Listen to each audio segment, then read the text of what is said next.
السلام عليكم ورحمة الله وبركاته.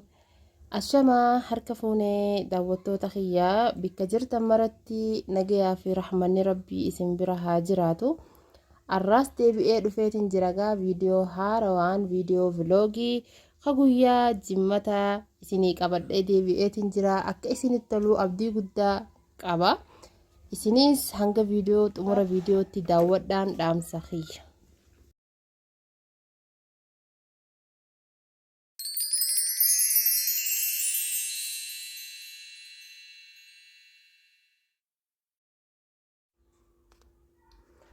Akkuma beekamu ganamaan kaanee salaannee eegas booda gaafa xara godhutti seenna. Guyyaa guyyaas dhalaan riftii qabaachuu baltii guyyaa san immoo akka duraanitti illee ganama ka'uu baattan ganama immoo kaatanii waa hojjechuu firraa hojjechuun gaariidha. Akkasiin isiniin jaa kunoo akkuma argitan faxarri keenyaa arraan tana kana fakkaataa maqaa maal jennaani qiinxaa sunuma jennaani garagalcha zayitaa itti godhanis numa jennaani so alaa kullin waanuma fadheehuu tahuu inni hedduu mi'aawaa akkaataa itti godhamu immoo viidiyoo tana duraa keessatti gallakkiseetiin jira. Viidiyoon an gallakkise keessa seentanii ilaaluu dandeessanii hedduu takka tolaa faxaraaf filatamaadha. Deema jidduu godhatanii waan isinitti tola jidduu godhatanis nyaachuu ni dandeessanii yookaan immoo shaayii waliinis callistanii nyaachuu ni danda'ama. Akkasiin isiniin jaa waanuma qallaalii takkaan godhee saniifuu eegaa san faxara nyaanne booda quraana yoo dandahame yoo qaraatan gaariidha. Kaaf yoo qaraatan guyyaa jimmata bareedaadha. Yookaan immoo yoo dhalaangaa rifti qabaachuu maltii yoo danda'ame silkii irraa qora'uu ni danda'ama. Yookaan immoo tiiviinis itti banattanii rakkoon qabu. Akkasii eegas boodagaa har'a faxara laaqana jechuun xiqqishoo addaa takkaan godha je'eetiin akkanuma yaadee foonis waan hin jirreef jecha xiqqishoo yooniin haala isaa jechuun xiqqishoo waan addaa yoon hojjedhe hoo waan je'uttiin seenee wanniin shiilesanii shunkurtaa, dinnicha, kaaroot, fasuliyaadha. Isaan kana shiileetiin suugoo xiqqoo godhadhee ture. Eegas booda akkaan itti godhun ilaaltanii san godhadhee eegaan fixe booda ruuza kiyyarra kaayyadheetiin ture. Ruuza bilcheessee wanni tan godhu bishaan osoo qabuutiin irraa fayyadama. Jidduudhaan hanga inni xiqqishoo bilchaatu je'een ni yaarraa immoo rifeensa hiikee guyyaan jimmata waan ta'eef irraa hin dhiquu deema. Akkanattiin irraa hiikuu jiraan isiniin jaa. Isin immoo taphachuu jirti gaa si duran teessu. Homaan joogaa alhamdulillah.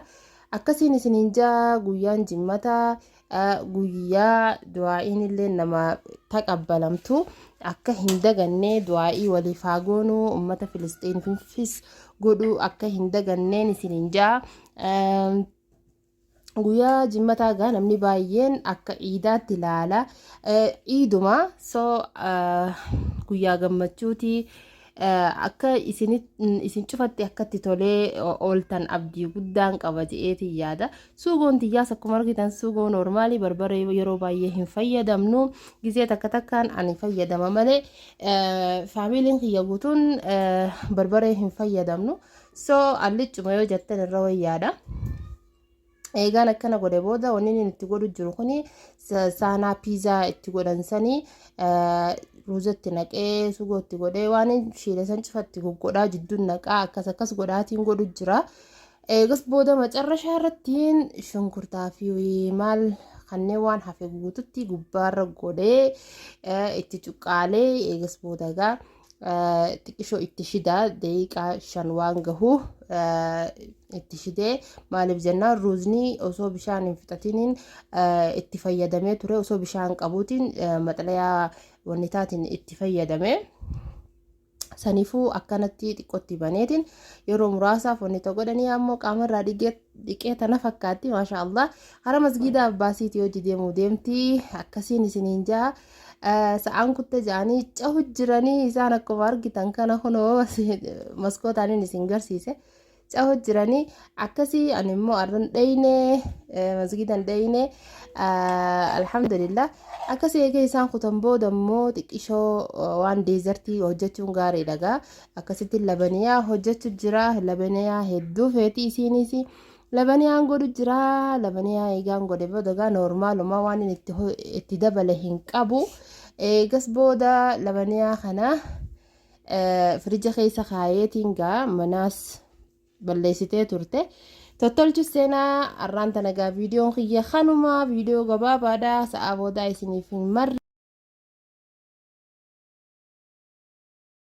hanga viidiyoo biraati walitti deebinutti wassalamu alaykum warahmatullaahi wabarakaatuh